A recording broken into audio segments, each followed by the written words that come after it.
आज हम डिस्कस करेंगे एनल फिस्टुला या जिसको हिंदी भाषा में बोलते हैं बघंदर। बघंदर की समस्या को बिना ऑपरेशन या सर्जरी के कैसे ठीक किया जा सकता है, होम्योपैथिक दवाइयाँ कैसे उसको ठीक करती है, इसके बारे में टोटल जानकारी इस वीडियो में शेयर करेंगे, तो इसको लास्ट तक जरूर देखिएगा।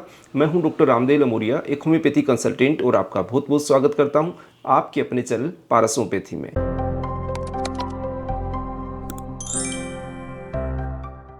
एनल फिस्टुला या बघंदर की समस्या आते ही हमारे दिमाग में एक चीज़ घूमने लग जाती है कि इसका तो ऑपरेशन होगा, इसकी तो सर्जरी होगी। लेकिन सर्जरी इसका अल्टीमेट ऑप्शन नहीं है, ये बिना सर्जरी के भी ठीक हो सकता है। तो आगे हम इसके बारे में डिस्कस करते हैं, उससे पहले जानते हैं कि ये आखिर है क्या। एनल फिस्टुला या बघंदर क्या है। बघंदर एक छोटी सी समस्या है, लेकिन जब ये लंबे समय तक ठीक नहीं होती तब हमारे लिए तकलीफदेह हो जाती है।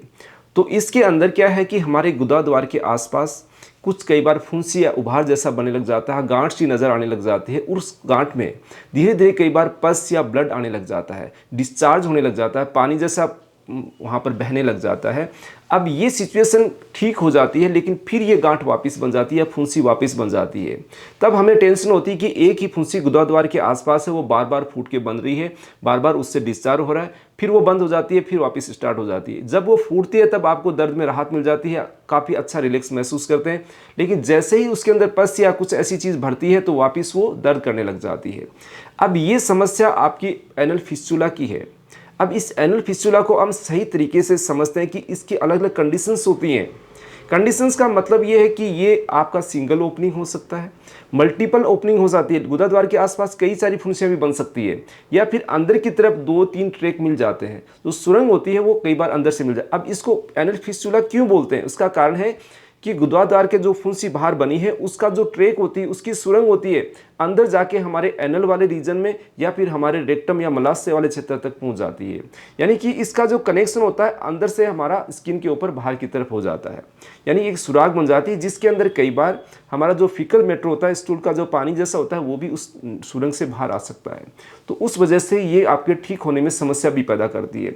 अब इसको समझते हैं कि अलग अलग कंडीशन में अलग अलग तरीके की आपको एनल फिस्टुला बनता है। कई बार क्या है कि हमारे गुदा द्वार के अंदर जो म्यूकस मेम्ब्रेन होती है, वहाँ पर एक सुरंग बन के बाहर की तरफ निकल जाती है, जिसको बोलते हैं सब म्यूकस एनल फिस्टुला। अब सब म्यूकस क्यों हुआ कि वहाँ पर जो आपके अंदर ही अंदर एक खुल गई। अब हमारे गुदा द्वार के दोनों चारों तरफ क्या होता है कि एक रिंग होती है, रिंग के अंदर क्या है, स्पिंक्टर होते हैं, वॉल होते हैं, जो हमारी लेटरिन को कंट्रोल करते हैं। जैसे हम लेटरिन को कंट्रोल करना चाहे कर सकते हैं, जैसे हम रिलीज करना चाहे उसको ढीला करके रिलीज कर सकते हैं। तो ये वॉल या स्पिंक्टर होते हैं, दो तरीके के होते हैं, एक अंदर की तरफ रिंग बनी होती है, एक बाहर की तरफ उसकी रिंग होती है। अब रिंग के अंदर होता है, कई बार ये सुरंग होती है, वो रिंग को क्रॉस करके बनने लग जाती है, जिनको अलग अलग हम नाम देते हैं। मान लीजिए कोई बार रिंग के जो आपका वॉल है, स्पिंक्टर होता है, उसके ऊपर से एक सुरंग बनती है, तो उसको एक्स्ट्रा बोल देते हैं कि बाहर से आ रही है, उसके अंदर से आ रही है तो उसको दोनों को क्रॉस करते हुए कई बार आ जाती है, तो इसको इंटर बोलते हैं। कई बार एक्स्ट्रा है, इसके अलग अलग इसका नाम दिया जाता है, यानी कि वो सुरंग आपके कहाँ से आ रही है।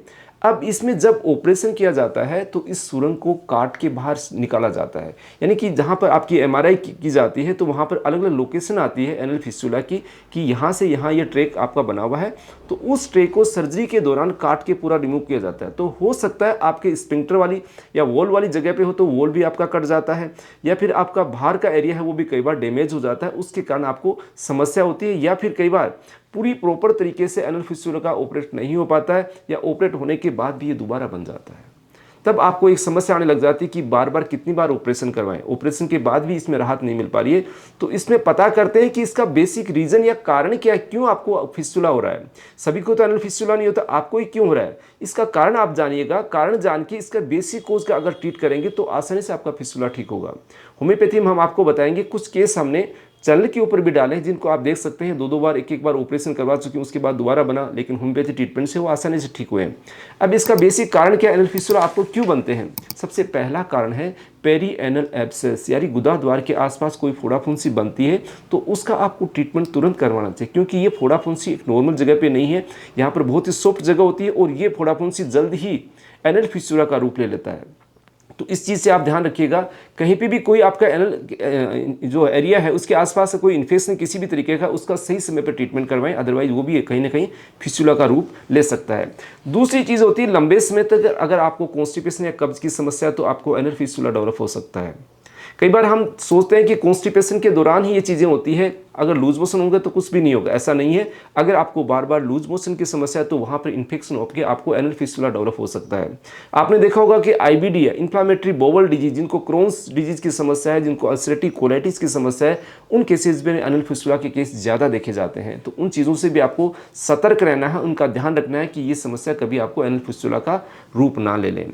उसके बाद आता है कि आपके कुछ ट्रोमा हो गई, इंजरी वहाँ पर हो गई, कोई चोट लगी, तो उसका भी प्रॉपर ट्रीटमेंट लेना है, अदरवाइज वो फिस्टुला का रूप ले सकता है। यानी कि मोटी मोटी चीज़ें, वहाँ पर कोई इन्फेक्शन हो गया, वहाँ पर कोई इंजरी हो गई, या आपके आंतों में कोई समस्या है, लूज मोशन हो रहे, कब्जी की समस्या है, तो आपको एनल फिस्टुला डेवलप हो सकता है। अब आपको एनल फिस्टुला से बचना कैसे? अगर एनल फिस्टुला हो गया, ट्रीटमेंट तो बाद की बात है, अगर आप प्रॉपर केयर करेंगे तभी जाके आपका ट्रीटमेंट सक्सेस होगा। आप चाहते हैं कि बिना ऑपरेशन ठीक होना है तो आपको केयर यानी कि सावधानी बरतनी है। सावधानी क्या बरतनी है कि सबसे पहली चीज़ है, आपको कब्ज लंबे समय तक नहीं रहनी चाहिए। आपको दस्त है तो दस्त भी लंबे समय तक नहीं रहने चाहिए। अगर आप लॉन्ग सिटिंग करते हैं, लंबे समय तक बैठते हैं, तो आप बीच बीच में उठते रहें, थोड़ा मूवमेंट करके वापस बैठिएगा, या लंबे समय तक आप खड़े रहते हैं तो भी आपके लिए तकलीफदेह हो सकता है। तो इन चीज़ों का ध्यान रखें, अपने खान पान का प्रॉपर ध्यान रखना। मान लीजिए आपको एनल फिस्टुला है, आप खाने पीने में ध्यान नहीं रखेंगे तो आपको कॉन्स्टिपेशन होगी, कब्ज होगी, लूज मोशन होगी, तो आपको दिक्कत बढ़ जाएगी ठीक होने की बजाय। तो आप खाने में फाइबर डाइट का इस्तेमाल करें, जिससे आपकी कब्ज की समस्या दूर होगी, आपका डाइजेशन अच्छा रहेगा। पानी अच्छा पिएंगे तो पानी से आपका डाइजेशन को सपोर्ट मिलेगा। आंतों में काफ़ी सारी जो समस्या होती हैं, टॉक्सिन्स होते हैं, वो बॉडी से बाहर आएंगे और आपका डाइजेशन सिस्टम हेल्थी रहेगा। हेल्थी रहते ही आपका पूरा ये पार्ट है, डाइजेशन का ही पार्ट है, तो ये भी चीज़ आपकी जल्दी ठीक होगी। यानी कि आप हरी सब्जियां हैं, फल फ्रूट अच्छी मात्रा में लेंगे, फाइबर भी अच्छा जाएगा, उनके अंदर एंटीऑक्सीडेंट अच्छे होते हैं, तो वो घाव को भरने के अंदर आपकी मदद करेंगे।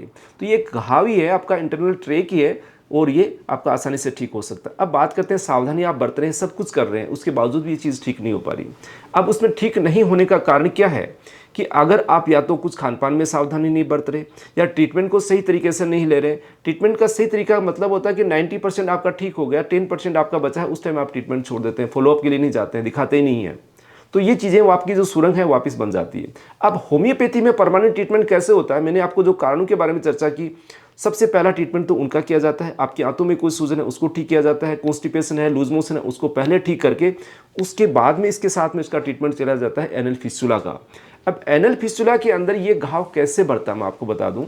इसमें आपका डिस्चार्ज अंदर से आता है, अंदर बनता है, मुंह बंद हो जाता है तो ये रुक जाता है, जैसे रुकता है वापस पसाने लग जाता है। तो इसके अंदर ऐसी दवाइयाँ दी जाती है आपको जिसके अंदर हीलिंग जल्दी हो, और हीलिंग होने के बाद में आपका जो सुराग है, जो कैनाल है अंदर बनी हुई है, आपका ट्रैक बना हुआ है, उस ट्रैक को धीरे धीरे अंदर से हीलिंग होते हैं, अंदर का मुंह बंद होता है, मुंह बंद होकर अंदर से हीलिंग होते होते बाहर आती है। अब उस हीलिंग के दौरान आपके वहाँ पर डिस्चार्ज भी होता है, धीरे धीरे क्या होता है, इंप्रूवमेंट होता है। आपको कैसे दिखेगा? पस आना धीरे धीरे बंद हो जाएगी। जो आपका मुंह जैसे 10 दिन से खुलता था वो 15 दिन पे खुलने लग जाएगा, फिर धीरे धीरे वापस खुलेगा। ऐसा नहीं है कि दवाएं देते ही वो पूरा बंद हो जाएगा, उसका गैप है वो धीरे धीरे बढ़ने लग जाता है। जैसे जैसे गैप बढ़ेगा उसके अंदर हीलिंग फास्ट होगी, हीलिंग अंदर से फास्ट धीरे धीरे होते होते आएगी, वहाँ पर आपको पस की जगह ब्लड आना स्टार्ट हो जाएगा। जैसे ब्लड धीरे धीरे कम होने लगेगा, वहाँ पर म्यूकस जैसा डिस्चार्ज आपको होने लगा, पानी जैसा डिस्चार्ज होने लग जाएगा। ऐसे करते करते करते आपका जैसे जैसे गैप ये बढ़ता जाएगा, वैसे वैसे अंदर से हीलिंग होकर पूरा ट्रैक जब तक बाहर तक हीलिंग होकर नहीं आता तब तक इसको परमानेंटली ठीक नहीं माना जाता है। अब हम जब ट्रीटमेंट करते हैं होम्योपैथिक एनल फिस्टुला का, तो लास्ट में क्या होता है कि आपके 1.5 से 2 महीने या 2-2.5 महीने आपको कोई वहाँ पर डिस्चार्ज नहीं हुआ, कोई वहाँ पर गांठ नहीं बनी हुई, इसका मतलब इस चीज़ को कंडीशन को हम ठीक मान सकते हैं। क्योंकि 15-20 दिन या महीने भर आप मानेंगे तो ये वापस भी रिकवर हो सकता है आपका ट्रैक पूरी तरीके से हील नहीं हुआ। तो इसमें बेसिक कोज को जान के इसके हीलिंग की अगर कुछ ऐसी प्रॉपर मेडिसिन दी जाए तो आसानी से एनल फिस्टुला को ठीक किया जा सकता है, बिना ऑपरेशन और बिना सर्जरी के। बहुत सारे ऐसे केसेस के हमारे पास एग्जांपल्स हैं, हम उस चीज़ की केस स्टडी भी हमारे पास रखते हैं, तो उन चीज़ों से आप जान सकते हैं कि किस तरीके से एनल फिस्टुला का बिना ऑपरेशन से ठीक होते हैं। दोस्तों, अगर आपको भी एनल फिस्टुला की समस्या है तो आप नज़दीकी डॉक्टर से एक प्रॉपर ट्रीटमेंट लीजिएगा, जिससे आपको आसानी से इस चीज़ से राहत मिल पाएगी। आप चाहते हैं हमारे से ट्रीटमेंट करवाना तो दिए गए व्हाट्सअप नंबर से अपॉइंटमेंट लेके कंसल्ट कर सकते हैं। दोस्तों, एनल फिस्टुला से रिलेटेड जानकारी कैसे लगी, अच्छी लगी तो लाइक जरूर कीजिएगा। मिलते हैं नई वीडियो तो नई जानकारी के साथ। धन्यवाद फ्रेंड्स।